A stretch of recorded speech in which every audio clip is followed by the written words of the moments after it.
Welcome to Ideas Explain. Today we are going to discuss about 10th class lesson, first lesson, India Relief Features. India relief ఫీచర్స్ని తెలుగులో ఏమంటారంటే భారతదేశ భౌగోళిక స్వరూపాలు అంటారనమాట.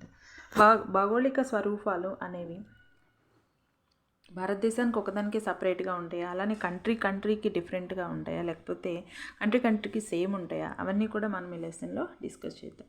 ఇంకా ఈ రిలీఫ్ ఫీచర్స్కి ఫర్దర్ లెసన్స్ కూడా కనెక్షన్ ఉంటుందన్నమాట. ఏంటంటే అది క్లైమేట్ ఆఫ్ ఇండియా ఒకటి, రివర్స్ వాటర్ రీసోర్సెస్ ఒకటి, the population or the people, ఈ లెసన్స్కి ఇంటర్లింక్ ఉంటుంది. ఏంటి అది అంటే ఈ రిలీఫ్ ఫీచర్స్, అసలు ఈ రిలీఫ్ ఫీచర్స్ అనేవి ఎలా ఫామ్ అవుతాయి. ఒకసారి మనం 9th క్లాస్ లెసన్ రీకాల్ చేసుకుంటే ఏమవుతుందంటే మనకి మ్యాంటిల్ లేయర్ పైన tectonic plates are nothing but huge rocks. ఇవేమిటంటే these plates can move very slowly, we can't feel that, but those continuously can move on. So in this process form the land masses. Earlier we know that only we have single land mass, that is a very large land mass. అదేంటంటే పానాజియా land mass అనమాట. తర్వాత Angara అని, Gondwana, Laurasia, Gondwana ఇలా divide అయిపోతుంది. ఆ తర్వాత మన Indian plate వచ్చేసి చూడండి. ఒక్కసారి మనం ఈ ఇండియా మ్యాప్, ఈ వరల్డ్ మ్యాప్ని కనుక మనం అబ్జర్వ్ చేస్తే India it is the part of north east direction. If you observe here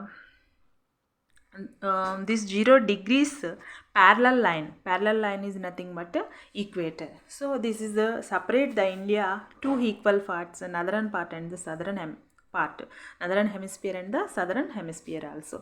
So the India is part of northeast direction. It is not a part of south direction, it is not a part of southern direction. ఇది northeast direction లో ఉంటుందన్నమాట. Earlier it is part of south direction only, southern part only. It is why it is moving towards the north east direction అంటే ఏంటంటే ఈ Indian plate అనేది ఇది Eurasia plate తోటి కోయిలేట్ అవుతుంది, అంటే దానికి ఎదురుగా వెళ్తుంది. దాని మూలంగా ఏమవుతుందంటే అలా ఢీకొట్టడం వల్ల ఈ సదరన్ డైరెక్షన్ నుంచి ఆ ఇండియా అనేది నార్త్ ఈస్ట్ డైరెక్షన్కి వెళ్తుంది. ఇలా మూవ్ అవుతున్న ప్రాసెస్లోనే మనకి ఈ ల్యాండ్ అనేది, మనం ఒక బెడ్షీట్ని ఫోల్డ్ చేస్తే ఎలా ఫోల్డింగ్స్ వస్తాయి, అలానే ఈ ల్యాండ్కి కూడా ఫోల్డింగ్స్ వచ్చినాయి అనమాట. ఈ ఫోల్డింగ్స్ వచ్చినవి మౌంటైన్స్ లాగా ఫామ్ అవుతాయి. ఆ మౌంటైన్స్ని మనము హిమాలయన్ మౌంటైన్స్ అని కూడా ఇప్పుడు పిలుస్తూ ఉన్నాం అనమాట. అంటే this is process of formation Himalayan mountains. So ఇలానే not only Himalayas, not only mountains, remaining land features also. This moment of plates only main cause for formation of the relief features. అలానే భౌగోళిక స్వరూపాలు ఆల్సో, భౌగోళిక స్వరూపాలు. సో ఎందుకు ఇది వేరే lessons తోటి కనెక్ట్ అయ్యింది అని అంటే క్లైమేట్ ఆఫ్ ఇండియా అంటే అకార్డింగ్ టు రిలీఫ్ ఫీచర్స్ని బట్టే అక్కడ క్లైమేట్ అనేది కూడా ఉంటుంది. ఫర్ ఎగ్జాంపుల్ హిల్లీ ఏరియా అనుకోండి, అక్కడ క్లైమేట్ ఎలా ఉంటుంది, చాలా కూల్గా ఉంటుంది. ఎందుకంటే మనకు తెలుసు ఎర్త్ అనేది ఫస్ట్ ఏ సన్ రైజ్ అనేది అబ్జర్వ్ చేయదన్నమాట. అది అబ్జర్వ్ చేసిన తర్వాత మళ్ళీ అక్కడ నుంచి ఆ ఎర్త్ నుంచి మళ్ళీ సన్ రైజ్ అనేది రిఫ్లెక్ట్ అవుతూ ఉంటుంది. ఈ ప్రాసెస్లో ఈ సన్ రైజ్ పైకి వెళ్ళే కొంత ఏమవుతుందంటే దాని యొక్క సెల్సియస్ డిగ్రీస్ అనేది తగ్గిపోతూ ఉంటుంది. అలా మనం మౌంటైన్స్ పైకి వెళ్తే ఏమవుతుందంటే అక్కడ సన్ రైజ్ ఉండక చాలా కూల్గా ఉంటుంది. అందుకని సమ్మర్ ప్లేసెస్లో పీపుల్ ఎక్కువగా హిల్స్లో ఉండటానికి ఇష్టపడతారు. హిల్ స్టేషన్స్కి వెళ్ళటానికి, ఊటీ, కొడైకెనాల్ అలాంటి ప్లేసెస్కి వెళ్ళడానికి ఇష్టపడతారనమాట. అలానే ఇంకా రివర్స్ వాటర్, ఈ రిలీఫ్ ఫీచర్స్ని మీద రివర్స్ వాటర్ అనేది కూడా డిపెండ్ అయి ఉంటుంది. ఇంకా పీపుల్ ఎక్కువగా ఎక్కడ వాళ్ళ లైవ్లీహుడ్ కంటిన్యూ చేయడానికి ఇష్టపడతారు అంటే అక్కడ వాళ్ళకి వాటర్ రీసోర్సెస్ బాగుండాలి. అలానే ఆ ఏరియా వచ్చేసి ప్లెయిన్స్ అయి ఉండాలి. ప్లెయిన్స్ అంటే ఏంటంటే పంటలు ఎక్కువగా పండుతూ ఉండాలి. అంటే పాపులేషన్ ఉండటానికి వాళ్ళకి మినిమం సోర్స్ అనేవి అందుబాటులో ఉండాలి. అలాంటి ఏరియాస్లోనే పీపుల్ ఎక్కువగా they are showing interest continue them livelihood. So ఇట్లా ఈ లెసన్కి ఈ రిమైనింగ్ 3 లెసన్స్తో కనెక్షన్ అనేది ఉంటుందన్నమాట. నెక్స్ట్ మనం అబ్జర్వ్ చేస్తే మెయిన్ టాపిక్స్ వచ్చేసి ఇక్కడ లొకేషన్ ఒకటి, అలానే జియోగ్రాఫికల్ బ్యాక్గ్రౌండ్ ఒకటి, what is the geographical background. Next వచ్చేసి మెయిన్ రిలీఫ్ ఫీచర్స్ అనమాట. ఏమేంటా main relief features, Indian relief features అంటే ఫస్ట్ ఏమో మౌంటైన్స్ యొక్క నేమ్ ఏంటి ఇక్కడ హిమాలయాస్. అలానే ప్లెయిన్స్ నేమో the Indo Gangetic plains. Next peninsular plateau, అంటే ప్లాట్యూ నేమ్ వచ్చేసి పెనిన్సులర్ ప్లాట్యూ. ఎందుకు పెనిన్సులర్ ప్లాట్యూ అనేది మనం ఎర్లీ స్టేజెస్ నుంచి నేర్చుకుంటున్నాం. ఇంకా కోస్టల్ ప్లెయిన్స్ ఏమేంటి అవి, eastern coastal plains, western coastal plains. మన డెజర్ట్ నేమ్ వచ్చి Thar desert. Islands Andaman and Nicobar islands, అలానే Lakshadweep islands. These are the main topics in this lesson. Now we will discuss about the location of India. మళ్ళీ ఒకసారి world map తీసుకుంటే మనకి location అనేది అర్థమైపోతుంది అన్నమాట. చూడండి, ఇక్కడ నార్త్ ఈస్ట్ డైరెక్షన్లో ఏ కంట్రీకైనా సరే, అకార్డింగ్ టు అవర్ సైంటిస్ట్స్ ఏ కంట్రీకైనా వాళ్ళు ఒక పర్టిక్యులర్ లాంగిట్యూడ్ని తీసుకుంటారనమాట. ఏదైనా ఒక లాంగిట్యూడ్ ఆ కంట్రీ మిడిల్గా పోతే దాన్నే ఆ కంట్రీ యొక్క స్టాండర్డ్ టైం అంటారు. ఫర్ ఎగ్జాంపుల్ మనం వరల్డ్ మొత్తం తీసుకుంటే మనకి ఈ 0 degrees ఆఫ్ ప్రైమ్ మెరిడియన్ అవ్వచ్చు, 0 degrees ఆఫ్ గ్రీనిచ్ లైన్ అవ్వచ్చు. ఇది మనకి వరల్డ్ మొత్తంలో కూడా మిడిల్గా పాస్ అవుతున్న లాంగిట్యూడ్. సో ఈ లాంగిట్యూడ్ని మనకు స్టాండర్డ్ టైంగా తీసుకున్నాం, అంటే గ్రీనిచ్ మీన్ టైం అంటాం దాన్ని. అలానే వరల్డ్ మొత్తానికి టైం క్యాలిక్యులేట్ చేయడానికి బేస్ లాంగిట్యూడ్గా కూడా okay. Once again if you observe that location, India is located exactly between the 37 degrees 6 inches north latitude and 8 degrees 4 inches north latitude. Between these two latitudes, India is exact location. In the same way, east direction also, eastern longitude. If you take eastern longitude, 68 degrees 7 inches eastern longitude and 97 degrees 25 inches eastern latitude. Between these two longitude, India is located. This is the exact location of India. So between these two, 68 and 7 inches, 97 degrees 25 inches, between these two lines, which line can pass middle of these two lines? It is nothing but 82 degrees 30 inches longitude. That is the standard meridian of India. Okay, now we completed location of India. Next, if we take the geographical background. Earlier we discussed about the geographical background. The Panaji land divided as two parts. Those are nothing but Angara land and the Laurasia land. So the Indian peninsula is part of the Gondwana land. Over 200 million years ago, Gondwana land split into the pieces. So 200 సంవత్సరాల క్రితం ఏమైందంటే Gondwana land split into the pieces and peninsular India plate moved towards the northeast direction. So this total thing we discussed earlier. Coalition వల్ల ఇది north east డైరెక్షన్కి వెళ్ళింది.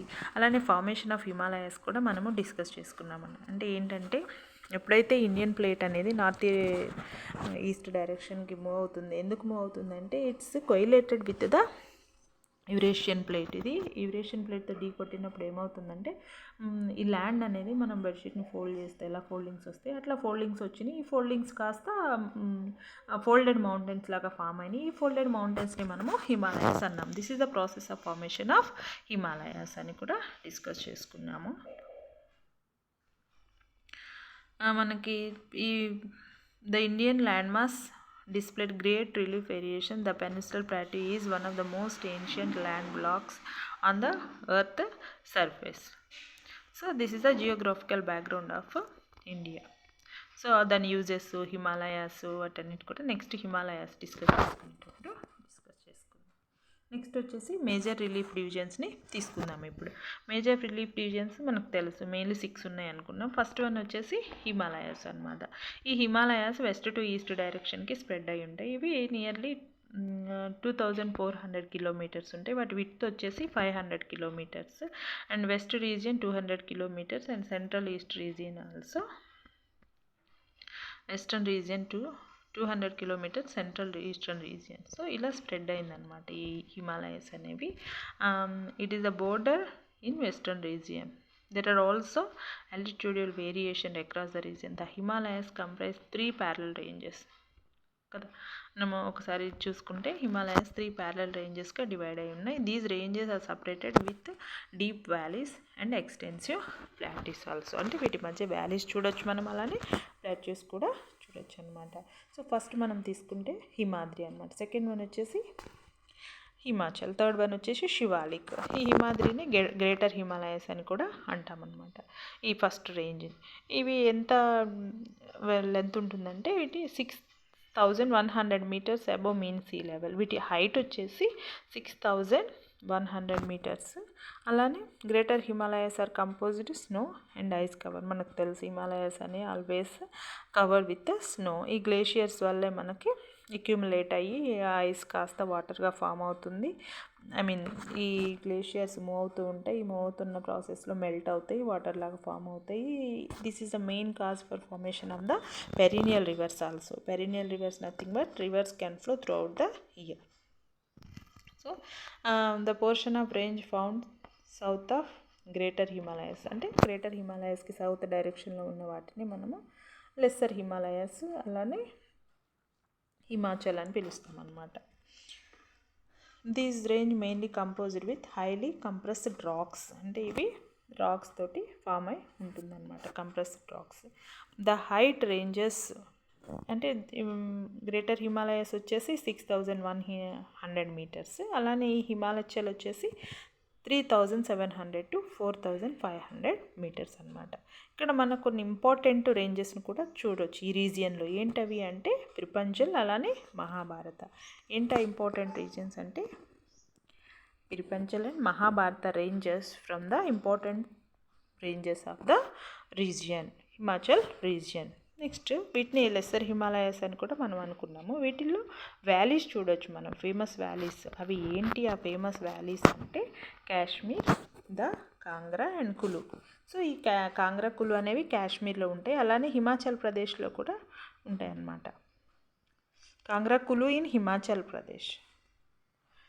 Famous valley of Kashmir, the Kangra and Kulu in Himachal Pradesh. This region is well known for many hill stations like the Simla, Missouri, Nainital, Ranikat, etc. and covered by the evergreen forest. So, the importance of the Himachal range. ఇక్కడ మనం pictures చూస్తే ఇక్కడ ఈ first పిక్చర్లో మనకు వ్యాలీని చూడొచ్చు అనమాట. Between the mountains ఏదైతే పార్ట్ ఉంటుందో దాన్ని వ్యాలీ అని పిలుస్తాము.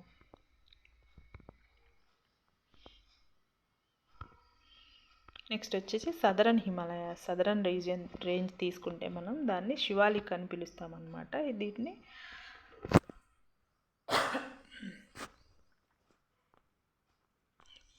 థర్డ్ రేంజ్ ఆఫ్ హిమాలయస్, అలానే శివాలిక్ అని పిలుస్తాం. శివాలిక్ విడ్త్ వచ్చేసి 10 to 50 కిలోమీటర్స్ అండ్ ఆల్టిట్యూడ్ అంటే మీన్ సీ లెవెల్ దగ్గర నుంచి 900 and 1100 metres. Between the 900 and 1100 metres అంటే వీటి యొక్క హైట్ అలా ఉంటుంది. These ranges are called by the different names. Jammu hills in Jammu region, వీటిని జమ్మూ హిల్స్ అని పిలుస్తారు జమ్మూలో. అలానే Mishmi hills in Arunachal Pradesh, Chakar hills in Assam etcetera. So these parts consist of thick gravel and alluvium. So ఇవి ఈ పార్ట్స్ అనేవి, ఈ మౌంటైన్ రీజియన్ అనేది గ్రావెల్, అలానే చిన్న చిన్న స్టోన్స్, అలానే అలూవియం అంటే which is suitable for cultivating crops. ఈ కన్సిస్టెన్సీతో ఇవి ఫామ్ అవుతాయి అన్నమాట ఈ mountains. This valley laying between the lesser Himalayas and the Shivalik region call the dunes. ఏవైతే పార్ట్ ఉంటుందో, ఏదైతే ఏరియా ఉంటుందో లెస్సర్ హిమాలయాస్కి అలానే శివాలిక్కి మధ్యలో ఉన్న ఏరియాని మనము డ్యూన్స్ అని పిలుస్తాము. వాటికి ఈ డ్యూన్స్ని డిఫరెంట్ నేమ్స్తో పిలుస్తారనమాట. అవి ఏంటంటే Dehradun, Kotli Dune, Patli Dune and some of the permanent dunes also. ఇంకా ఈ లెస్సర్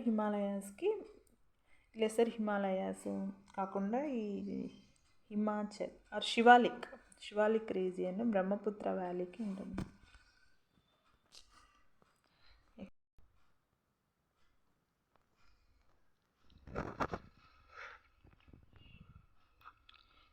సో ఈ శివాలిక్ రేంజ్ వచ్చేసి బ్రహ్మపుత్ర వ్యాలీకి సైడ్గా ఉంటుంది. అంటే బ్రహ్మపుత్ర వ్యాలీ మనకు తెలిసి ఈస్ట్ డైరెక్షన్లో 7 సిస్టర్స్ దగ్గర అది అరుణాచల్ ప్రదేశ్ నుంచి స్టార్ట్ అవుతుంది. అలానే అది ఒక బెండ్ అవుతుంది, మళ్ళీ బీహార్ స్టేట్స్ వైపు బెండ్ అవుతూ ఉంటుంది అనమాట.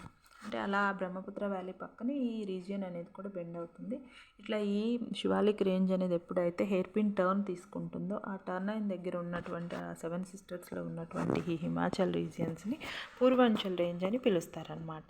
ఎప్పుడైతే ఈ శివాలిక్ అనేవి హెయిర్ పిన్ టర్న్ తీసుకుంటాయో బిసైడ్ ద బ్రహ్మపుత్ర వ్యాలీ ఈ రీజియన్ని మనం పూర్వాంచల్ రేంజ్ అంటాం. ఈ పూర్వాంచల్ని స్టేట్ వైజ్గా వాటికి డిఫరెంట్ నేమ్స్ ఉంటాయి అన్నమాట. అవి ఏంటంటే mostly composed as sedimentary sand stones. Regionally the Purvanchals are known as the Patkai hills అని, నాగా హిల్స్ అని, Manipuri hills, Khasi hills, Mizo hills అని. ఇప్పుడు మనం శివాలిక్ రేంజ్ గురించి డిస్కస్ చేసుకుందాం. హిమాలయాస్లో శివాలిక్ విడ్త్ వచ్చేసి 10 to 50 కిలోమీటర్స్, అలానే హైట్ వచ్చేసి 900 to 1100 మీటర్స్ అనమాట. These ranges are called different names in the different regions. Jammu hills in Jammu region, Mishmi hills in Arunachal Pradesh, Chakar in Assam, etcetera. These parts consist of thick gravel and alluvium. Gravel means stones and alluvium. It is suitable for cultivating the crops. A healthy silt or healthy soil. The valleys laying between lesser Himalayas and Shivalik ranges called as dunes. మనం చెప్పుకున్నట్టు రెండు mountains మధ్య ఈ especially Shivalik అలానే lesser Himalayas అంటే Himachal range మధ్యలో ఉన్నటువంటి ఏరియాని డ్యూన్స్ అని పిలుస్తారనమాట. వీటిని కూడా డిఫరెంట్ నేమ్స్తో పిలుస్తారు. Dehradun, Patli Dun, Patli Dun are some of the permanent duns here. Next, these Himalayas, eastern boundary of Himalayas is Brahmaputra valley. Mostly ఇవేంటంటే మనము చూసుకున్నట్టయితే వెస్ట్ టు ఈస్ట్కి స్ప్రెడ్ అయి ఉంటాయి అనుకున్నాం కదా. ఈస్ట్ డైరెక్షన్లో మనం అబ్జర్వ్ చేస్తే ఈ బ్రహ్మపుత్ర రివర్ ఉంటుంది. Brahmaputra river started near the Manas Sarovar lake and it flow east towards the east direction and there it join into the Ganga river. Finally Ganga river, Brahmaputra together join into Bay of Bengal. So ఇదంతా మనకు తెలుసు. అలానే ఇక్కడ ఈ హిమాలయాస్ కూడా 7 sisters దగ్గరికి especially ఈ Shivalik range Arunachal ప్రదేశ్లో హెయిర్ పిన్ టర్న్ తీసుకుంటాయి ఈ హిమాలయాస్. అవి 7 సిస్టర్స్లో కొన్ని స్టేట్స్లో స్ప్రెడ్ అవుతాయి అన్నమాట. అక్కడ నుంచి మళ్ళీ సౌత్కి బెండ్ అవుతాయి.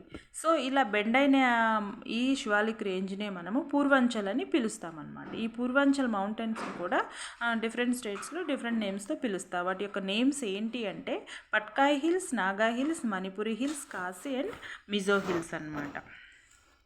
ఓకే, ఇది about the Shivalik range. Next, how these are helpful to us. These Himalayas influence the climate in various ways.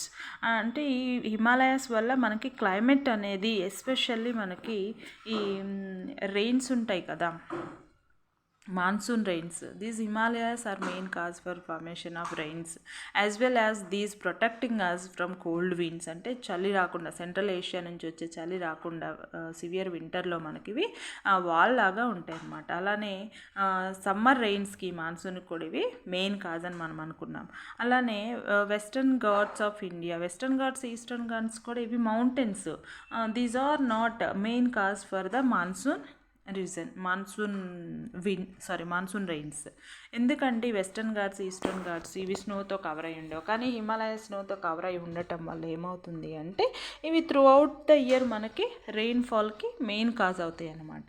So అందుకే Himalayas rivers are main cause for the formation of plains also. అలానే ఇవి మనకి పెరినల్ రివర్స్ కూడా main cause అనమాట. Glaciers అనేవి melt అయ్యి వాటి ద్వారా వాటర్ ఫ్లో అవుతాయి, రివర్స్ ఫామ్ అవుతాయి. 3 రివర్స్ ఫామ్ అవుతాయి మెయిన్లీ హిమాలయాస్లో, గంగా, బ్రహ్మపుత్ర, అలానే ఇండస్ రివర్ అనమాట. These 3 rivers are main cause for formation of plains also. Okay, ఇప్పుడు వరకు మనం హిమాలయాస్ డిస్కస్ చేసుకున్నాం. నెక్స్ట్ ఇండోగ్యాంజటిక్ ప్లెయిన్స్ అనమాట. ఇండోగ్యాంజటిక్ ప్లెయిన్స్ అని ఎందుకు అన్నాము, అసలు ఫార్మేషన్ ఆఫ్ ప్లెయిన్స్ అంటే ఎలా ఫామ్ అవుతాయి ప్లెయిన్స్ అంటే, ఎప్పుడైతే ఈ వాటర్ అనేది ఈ హిమాలయన్ మౌంటైన్స్ నుంచి ఫ్లో అవుతూ ఉంటుందో, అలా ఫ్లో అవుతూ ఉన్నప్పుడు దాని ఫోర్స్ వల్ల ఏం చేస్తుందంటే it's able to carry large rocks as well as stones, silt, sand, all these particles. ఎందుకంటే వాటర్ ఫ్లో ఎప్పుడైతే తగ్గుతుందో అప్పుడు it's not able to carry the heavy things. అలాంటప్పుడు ఏం చేస్తుంది, అలా క్యారీ చేయలేనప్పుడు పెద్ద పెద్ద రాక్స్ని వదిలేయటం. అలానే దాని ఫ్లో ఎప్పుడైతే తగ్గుతుందో అప్పుడు అది ఎక్కువగా వెయిట్ని క్యారీ చేయలేదు. అట్లా అట్లా ఒక్కొక్క వెయిట్ అకార్డింగ్ టు వెయిట్ అది కొన్ని ప్లేసెస్లో ఒక దగ్గర లార్జ్ స్టోన్స్, ఒక దగ్గర రాక్స్, ఒక దగ్గర ఏమో సిల్ట్, ఇట్లా వదిలేస్తూ ఉంటుందన్నమాట. ఫైనల్గా ఏం చేస్తుంది, వాటర్ ఒక ఏరియాకి వచ్చిన తర్వాత సిల్ట్ని అక్కడే డంప్ చేసేస్తుంది. అలా ఎప్పుడైతే ఆ సాయిల్ ఆ సిల్ట్ ఎక్కడ ఫామ్ అయిపోతుందో అక్కడే ప్లెయిన్స్ అనేవి మనకి ఎక్కడ అది ఉండిపోతుంది అక్కడ మనకి ప్లెయిన్స్ అనేవి ఫామ్ అవుతాయి అన్నమాట. So because of these Indo Gangetic rivers వల్ల ఫామ్ అయిన ప్లెయిన్స్ని మనము ఇండోగాంజెటిక్ ప్లెయిన్స్ అని పిలుస్తామన్నమాట. Indo Gangetic nothing but Indus river in the Ganga river. Okay, this is the formation of plains. అలానే ఇండోగాంజెటిక్ ప్లెయిన్స్ని మనము 3 పార్ట్స్గా డివైడ్ చేసుకోవచ్చు. ఏంటంటే అవి western part, central part and eastern part. Okay, ఇప్పుడు మనం వెస్టర్న్ పార్ట్ తీసుకుంటే ఏంటంటే these Indus river, western part plains main cause is Indus river. So Indus river అలానే it's tributaries also. Tributaries are nothing but Jhelum, Chenab, Ravi, Beas and Sutlej. ఈ Indus river యొక్క 80% water bodies, 80% Indus river can flow in Pakistan, remaining only 20% in India, especially Punjab and Haryana states. So ఈ river ఆ స్టేట్స్లో flow అవుతుంది కాబట్టి అక్కడ form అయిన ప్లెయిన్స్నే మనం ఇండస్ రివర్ ప్లెయిన్స్ అని కూడా అంటామన్నమాట. In this region though features dominated the fertile land between 2 rivers. ఇక్కడ కూడా మనకి 2 rivers మధ్య ఉన్నటువంటి ఏరియానే మనము దోబ్ అని అంటామన్నమాట. ఓకే, నెక్స్ట్ వన్ ఇప్పుడు మనం ఇక్కడ చూడొచ్చు, central islands, the Ganga plains.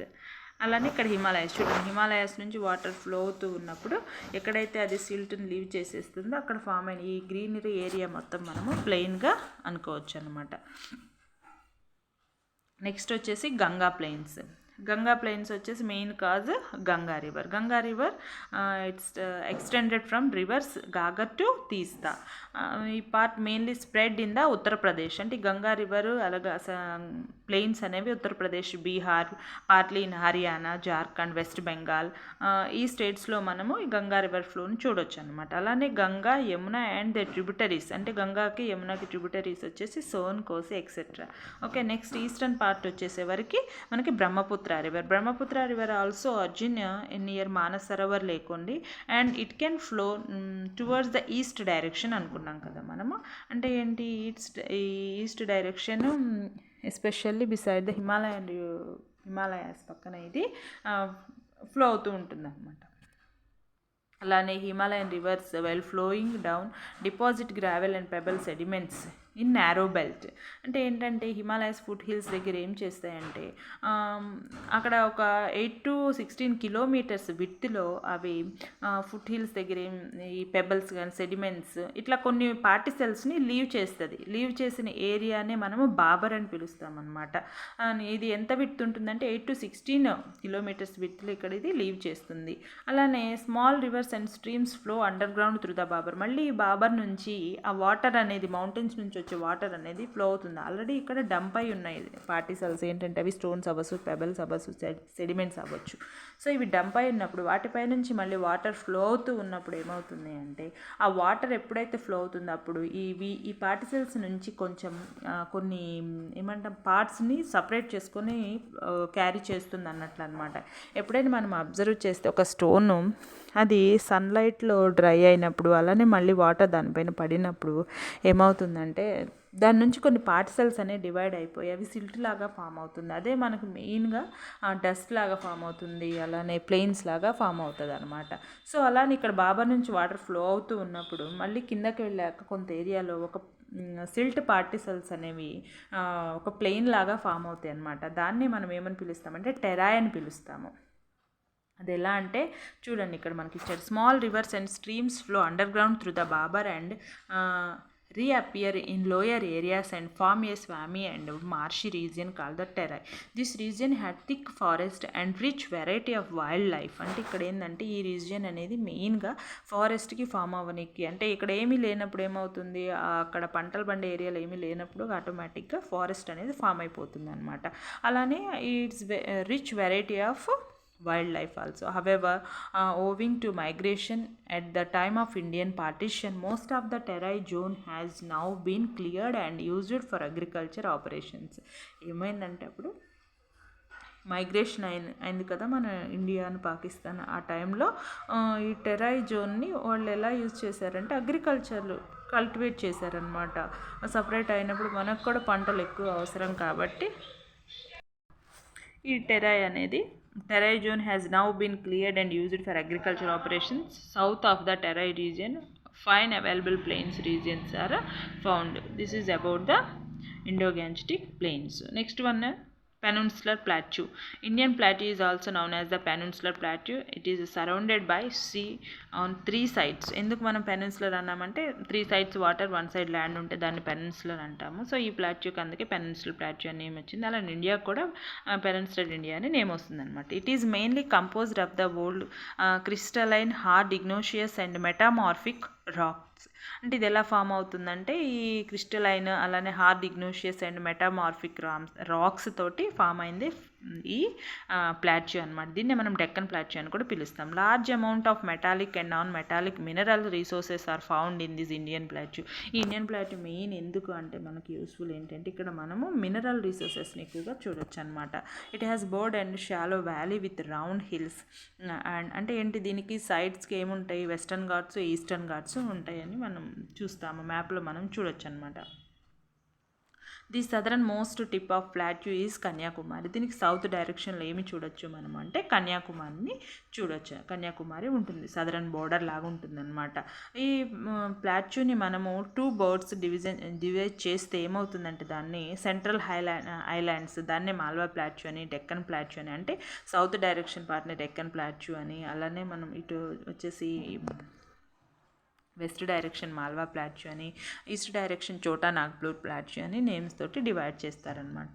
ఓవరాల్గా ఒకటే డెక్కన్ ప్లాట్యూ కానీ దానికి ఈ నేమ్స్ తోటి ఐడెంటిఫై చేస్తారనమాట. And physical map of India adjacent to and south of the Gangetic plains and north of the river Narmada. దీనికి బోర్డర్స్ వచ్చేసి ఇది గ్యాంజెటిక్ ప్లెయిన్స్కి సౌత్ గాను, అలానే నర్మదా రివర్కి నార్త్ డైరెక్షన్లో ఉంటుందన్నమాట. North of the river Narmada you can identify central ఐలాండ్స్ని మనము చూడొచ్చు. Permanent plateau here are Malwa plateau. On the west side towards east there is the Chota Nagpur plateau. ఇంతకుముందు చెప్పుకున్నాం కదా మనము, ఈస్ట్ డైరెక్షన్ చోటా Nagpur plateau, west Malwa plateau, ఇంకా ఓవరాల్గా డెక్కన్ ప్లాట్యూ అంటాము. కానీ ఈస్ట్న వచ్చేసి మనము చోటా నాగ్పూర్ అని, వెస్ట్న మాల్వా అని పిలుస్తాం అనమాట. In comparison to the Gangetic, the plateau region is dry. The rivers are not perennial. ఇక్కడ రివర్స్ పెరినియల్ రివర్స్ కాదు, మనం ఎర్లియర్ డిస్కస్ చేసుకున్నట్టు హిమాలయన్ రివర్సే పెరినియల్ రివర్స్. ఈ Western Ghats Eastern Ghats rivers అని పెరినియల్ రివర్స్ కాదు, ఇవి సీజనల్ రివర్స్ అవుతాయి అన్నమాట. Irrigation for second crop depends on tube wells. అంటే ఇక్కడ పెరినియల్ రివర్స్ కాదు కాబట్టి second crop compulsory they have to depend on the tube wells. Identify rivers that flow in north side and central island. Chota Nagpur plateau is rich mineral resources. చోటా నాగపూర్ ప్లాట్యూలో మనం ఇంకా ఎక్కువ mineral రిసోర్సెస్ని చూడొచ్చు అనమాట. The portion of peninsular plateau lying to the south of నర్మదాకు south కానీ, అలానే triangle land mass is call the Deccan plateau. Overall మొత్తాన్ని కలిపి మనము డెక్కన్ ప్లాట్యూ అని పిలుస్తామన్నమాట. Satpura range forms the Deccan Plateau's north edge, while the Mahadev, the Kaimur range and portion of Maikal ranges are the eastern edges. Western Ghats, Eastern Ghats and Nilagiri from western, eastern and southern boundaries respectively. So this kind of mountain ranges we can observe near the Deccan Plateau. చూడండి ఇక్కడ ఏమంటున్నాడంటే Satpura range forms the Deccan plateaus north edge. అంటే నార్త్కు direction వచ్చేసి మనము Satpura range చూడొచ్చు మౌంటైన్స్ని. While Mahadev, the Kaimur range and a portion of Maikal range are the east edges. Maikal range, Kaimur range east side ఎడ్జెస్గా. Western Ghats, Eastern Ghats and Nilgiris from western, eastern, southern boundaries. అంటే మనం earlier discuss చేసుకున్నట్టే ఇవి వెస్టర్న్ ఘాట్స్, ఈస్టర్న్ ఘాట్స్ ఈ ప్లాట్యూకి బౌండరీస్గా ఉంటాయన్నమాట వెస్ట్ ఈస్ట్ డైరెక్షన్లో. చూడండి నెక్స్ట్ వచ్చేసి ఒకసారి మనం అబ్జర్వ్ చేస్తే దీన్ని చూడండి, మనకి ఇక్కడ ఈ ఈస్ట్ డైరెక్షన్లో చోటా నాగ్పూర్ ప్లాట్యూ ఉంది, అలానే వెస్ట్ డైరెక్షన్లో మాల్వా ప్లాట్యూ ఉంది, ఇంకా ఆరావళికి ఇది సౌత్ డైరెక్షన్లో ఉంటుంది ఈ ప్లాట్యూ వచ్చేసి.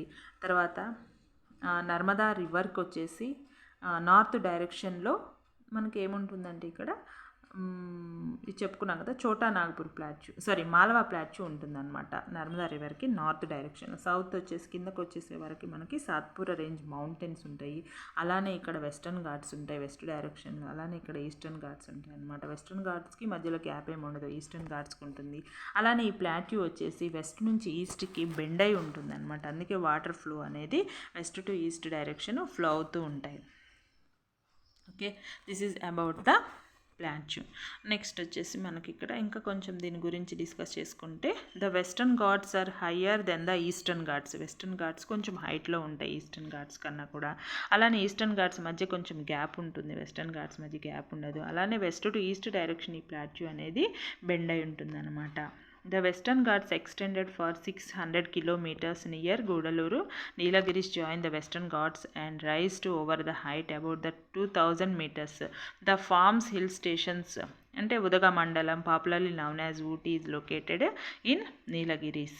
నీలగిరీస్లో ఊటీ అనేది మనం చూడొచ్చు, ఎడ్జ్కి వచ్చినప్పుడు మనకి ఇవి కనిపిస్తాయి అన్నమాట, ఈ నీలగిరీస్. అలానే ఊటీ, ఇంకా దోడబెట్ట వచ్చేసి it is the highest peak, నీలగిరీస్లో హైయెస్ట్ పీక్ అనమాట దోడబెట్ట. దీని మీటర్స్ వచ్చేసి 2637 metres. Western Ghats included in Anaimalai, Palani వచ్చేసి తమిళనాడు, అలానే కార్డమం కేరళ. అనైముడి వచ్చేసి 2695 metres. Of Anaimalai hills is the highest peak in the south India. Anaimal hills highest peaks in south India. అలానే మనం Eastern Ghats extended from Mahadev valley to north Nilgiris. Eastern Ghats వచ్చేసి starting Mahadev valley, అక్కడ నుంచి నార్త్కి వచ్చేసి నీలగిరీస్ దగ్గర ఎండ్ అయిపోతాయి అన్నమాట. However the Eastern Ghats are continuous, not continuous అంటే మధ్య గ్యాప్ ఉంటుంది, వెస్టర్న్ ఘాట్స్కి అలా ఉండదన్నమాట. Rivers that originated in the Western Ghats like western ఘాట్స్లో Godavari, Krishna cut across the plateau and join Bay of Bengal. అలానే the average height of the Eastern Ghats extends 900 meters. The highest peak in Eastern Ghats are the Arayakonda formed at Chintapalli. దీని height వచ్చేసి ఎన్ని metres అంటే 680 meters in Andhra Pradesh. Nallamala, Velikonda, పాలకొండలు and Seshachalam are some of the hilly tracts Eastern Ghats. One of the remarkable feature of this peninsular plateau is black soil due to volcanic activity. So అందుకే మనకి black soil అనేది కాటన్కి బాగా cultivate చేయడానికి యూస్ఫుల్గా ఉంటుంది. Black soil ఎలా form అవుతుందంటే because of the volcanic activities. Vulcan burst అయినప్పుడు దాని నుంచి బయటికి వచ్చినటువంటి ఏమంటాం లావా అనేది ఫైనల్గా ఎలా ఫామ్ అవుతుందంటే బ్లాక్ సాయిల్గా ఫామ్ అవుతుంది. అందుకని ఈ బ్లాక్ సాయిల్ ఇట్ ఈస్. ఇప్పుడు మనం కోస్టల్ ప్లెయిన్స్ గురించి డిస్కస్ చేసుకుంటున్నాం అన్నమాట. అయితే ఈ కోస్టల్ ప్లెయిన్స్ వెస్టర్న్ డైరెక్షన్ అలానే eastern direction. Western coastal plains వచ్చేసి starts from Rann of Kutch నుంచి కన్యాకుమారి, ఎండ్స్ నియర్ కన్యాకుమారి. అలానే eastern coastal plains starts from Odisha and ends near the Tamil Nadu. Okay, ఒక్కసారి మనము మ్యాప్లోకి వెళ్ళి చూస్తే అబ్జర్వ్ చేస్తే మనకి ఈ వెస్టర్న్ కోస్టల్ ప్లెయిన్స్ అనేవి అరేబియన్ సీ, అలానే eastern coastal plains beside the Bay of Bengal. Western coastal plains started from Rann of Kutch to and near Kanyakumari. Okay, అయితే వీటిని మహారాష్ట్ర నుంచి గోవా వరకు స్ప్రెడ్ అయి ఉన్న కోస్టల్ ప్లెయిన్స్నేమో కొంకన్ కోస్ట్ అంటాము. అలానే కర్ణాటకలో ఉన్న వాటినేమో కెనరా కోస్ట్ అంటాము. అలానే కేరళలో ఉన్న వాటినేమో మలబార్ కోస్ట్ అని పిలుస్తారనమాట. అంటే వీటిని 3 typesగా డివైడ్ చేశారు, వెస్టర్న్ కోస్టల్ ప్లెయిన్స్. అలానే ఈస్టర్న్ కోస్టల్ ప్లెయిన్స్ని కూడా 3 typesగా డివైడ్ చేస్తారు. ఈస్టర్న్ కోస్టల్ ప్లెయిన్స్ వచ్చేసి ఒడిస్సా దగ్గర స్టార్ట్ అవుతాయి అన్నమాట. ఒడిస్సా దగ్గర నుంచి స్టార్ట్ అయిపోయి అవి ఇలా స్ప్రెడ్ అయిపోయి ఇక్కడికి ఎండ్ అవుతాయి, తమిళనాడు దగ్గర ఎండ్ అవుతాయి అన్నమాట. ఇవి వచ్చేసి రాన్ ఆఫ్ కచ్ దగ్గర స్టార్ట్ అయిపోయి కన్యాకుమారి వరకు ఎండ్ అయిపోతాయి అన్నమాట. సో ఈ ఈస్టర్న్ కోస్టల్ ప్లెయిన్స్ని ఎలా పిలుస్తారు అంటే, ఇక్కడ ఒడిశా దగ్గర ఉన్నదాన్నేమో ఉత్కల్ కోస్ట్ అంటారు, అలానే ఏపీ దగ్గర ఉన్నదాన్నేమో సర్కార్ కోస్ట్ అంటారు, అలానే కోరమండల్ కోస్ట్ అనేది ఏంటంటామంటే తమిళనాడు దగ్గర. అంటే ఇటు సైడ్ వెస్ట్రన్ కోస్టల్ ప్లెయిన్స్ని కూడా 3 పార్ట్స్గా డివైడ్ చేశారనమాట. ఈ ఈస్టర్న్ కోస్టల్ ప్లెయిన్స్ కూడా 3 పార్ట్స్గా డివైడ్ చేశారు, అలానే వెస్ట్రన్ కోస్టల్ ప్లెయిన్స్ 3 పార్ట్స్గా డివైడ్ చేశారు. ఈస్టర్న్ కోస్టల్ ప్లెయిన్స్కి మధ్యలో గ్యాప్ ఉంటుంది, వెస్ట్రన్ కోస్టల్ ప్లెయిన్స్కి గ్యాప్ మౌంటైన్స్కి ప్లెయిన్స్కి గ్యాప్ అనేది ఉండదన్నమాట. నెక్స్ట్ మనం మళ్ళీ లెసన్లోకి వెళ్ళిపోతే, సో ఇలా కోస్టల్ ప్లెయిన్స్ని మొత్తము 6గా డివైడ్ చేయటం జరిగింది. Indo Gangetic plains, these deltas to are agriculturally developed. Coastal zone also enabled rich fishing resources. Lakes like Chilka in Odisha and Kolleru in Pulicat. So మనకి ఇంపార్టెంట్ లేక్స్ కూడా ఉన్నాయి ఇక్కడ. ఏంటంటే ఒడిస్సాలో చిల్కా లేక్, అలానే కొల్లేరులో వచ్చేసి పులికాట్. కొల్లేరు, పులికాట్ రెండు కూడా ఆంధ్రప్రదేశ్లో. Are other important features of the coastal plains. Next వచ్చేసి ఐలాండ్స్ అనమాట. ఐలాండ్స్ని తీసుకుంటే మనకి 2 గ్రూప్స్ ఆఫ్ ఐలాండ్స్ ఉన్నాయి. అవి ఏంటంటే Andaman and Nicobar islands stretches in Bay of Bengal and Lakshadweep islands in the Arabian sea. So Andaman and Nicobar islands elevated portion of submerged mountain part running from Myanmar mountain Arakan Yoma. అంటే ఏంటంటే ఈ ఎలివేటెడ్ ఈ ఆర్కన్యోమా మౌంటైన్ అనేది submerge అయిపోయిందనమాట. Submerge అంటే నీటిలో మునిగిపోయింది. దాని ఎడ్జెస్ అయితే ఏవైతే ఉన్నాయో వాటిని ప్రజెంట్ మనం చూస్తున్నటువంటి ఐలాండ్ అదే అండమాన్ అండ్ నికోబార్ ఐలాండ్ అనమాట. ఈ Andaman and Nicobar islands, Narcondam and barren islands are volcanic origin. Volcanic origin అంటే మనకు తెలిసింది, వాల్కానోస్ ఎరప్ట్ అయినప్పుడు ఏమవుతుందంటే దానిలో లావా అనేది బయటకు వస్తుంది అనమాట. సో అలా కూడా కొన్ని ఫామ్ అవుతూ ఉంటాయి. నెక్స్ట్ వచ్చేసి the southernmost tip of India is found in Nicobar islands and called as Indira Point which was submerged during 2004 tsunami. So Indira Point ఏదైతే ఉందో ఈ నికోబార్ ఐలాండ్స్లో ఉన్నటువంటి ఇందిరా పాయింట్ అదేని 2004లో సబ్మర్జ్ అయిపోయింది అనమాట. It is also part of the Nicobar islands అనమాట. నెక్స్ట్ వచ్చేసి Lakshadweep islands are the coral origin. Its total geographic area 32 square kilometers. This group of islands is famous for great variety of flora and ఫోనా. మనకు తెలిసిందే కదా flora ఫోనా అంటే ఏంటి, చెట్లు అలానే యానిమల్స్ అనమాట. చాలా చిన్నవి అలానే చాలా డిఫరెంట్ కైండ్స్ అనమాట. In conclusion is important to note that there is a vast diversity in the landforms in which India people live. Some areas are irrigated by the mighty rivers flow from Himalayas. Some are the rain-fed. So ఫస్ట్లో మనం discuss చేసుకున్నాం కదా, కొన్ని perennial rivers, కొన్నేమో peninsular rivers. Perennial rivers can flow continuously throughout the year. Peninsular rivers seasonal rivers అనమాట. Western Ghats and its forest. Many places are located in the river valleys and others in the mountains.